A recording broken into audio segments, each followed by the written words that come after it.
السلام عليكم ورحمة الله وبركاته. ازيكم يا حبايبي؟ عاملين ايه؟ وحشتوني جدا جدا جدا. ان شاء الله النهاردة هنعمل مع بعض مربى البطيخ. كان عندي كام قشرة، يعني بعد البطيخة ما خلصت كان عندي كام قشرة، مسكتها خرطتها زي ما انتم شايفين كده وشلتها في التلاجة عشان لما اجي اعملها.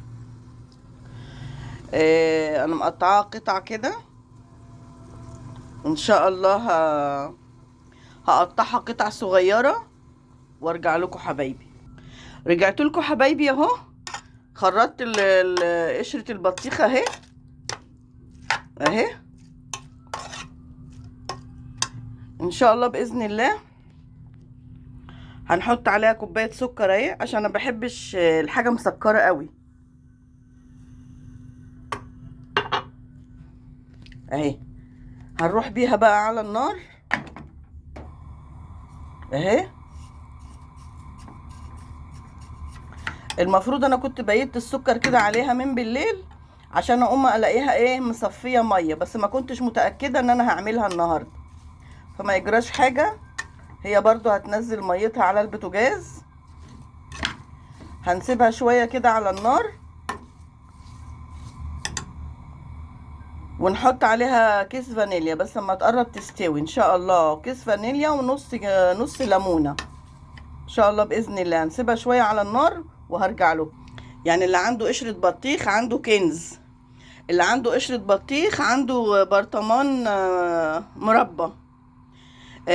يعملوا للسندوتشات للعيال للاولاد في البيت. عملتيه كده وخدتي اللي في قلبه بترميه بقى. لو كان عندك طيور، لو مربيه طيور في بيتك، مش مربيه طيور اهو هيروح بقى للزباله. احنا خدنا اللي فيه وخلاص.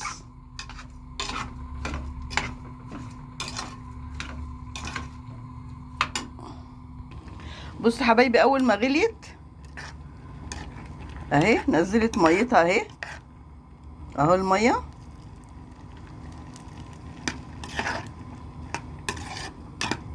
هنسيبها بقى لما السكر يخليها تقيله شويه، وبعدين نحط بقى النص ليمونه والفانيليا.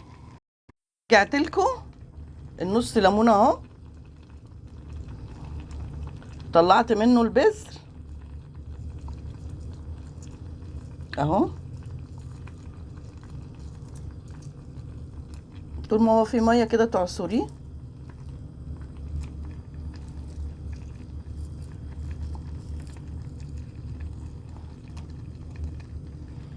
اهو يا حبايبي. هغطيها تاني وهنسيبها بقى حبايبي اهو. المربى اهي لسه ميه،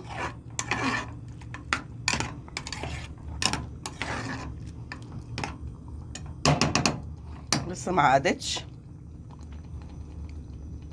احنا موطين عليها النار عشان ما تتحرقش.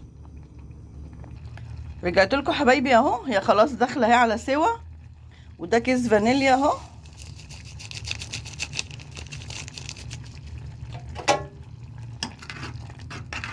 هي خلاص اهي قربت تستوي.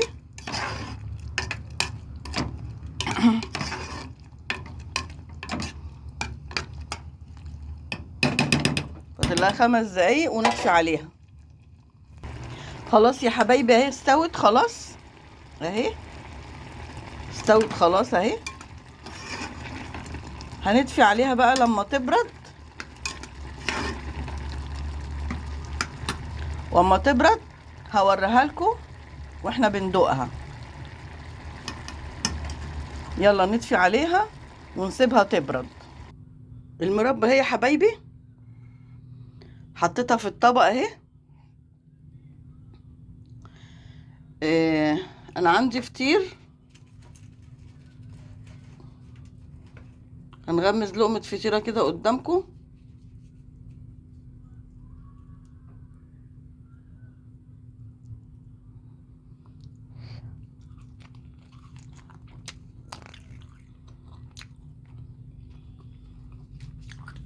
جميلة والله.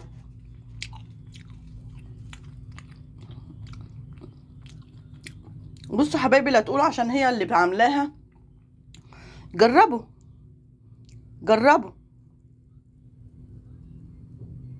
اهي.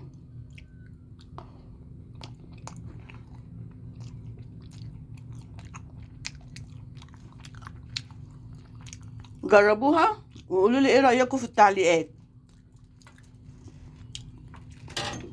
والله العظيم خسارة ان احنا نرمي قشر البطيخ، اه والله من غير ما نعمله كده. انا اول مرة على فكرة اعملها واول مرة ادوقها، جميلة جميلة جميلة.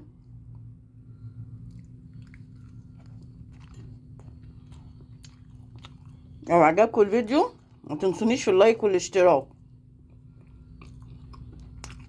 واي حد يجيب بطيخ النهارده، الموسم بتاع البطيخ مالي الدنيا.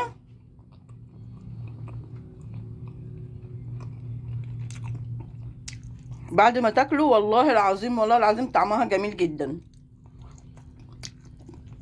والله طعمها جميل. جربوها جربوها زي ما انا جربت. يعني انا اللي انا عملته دي الطبق ده بس، مش هتخسروا كتير يعني.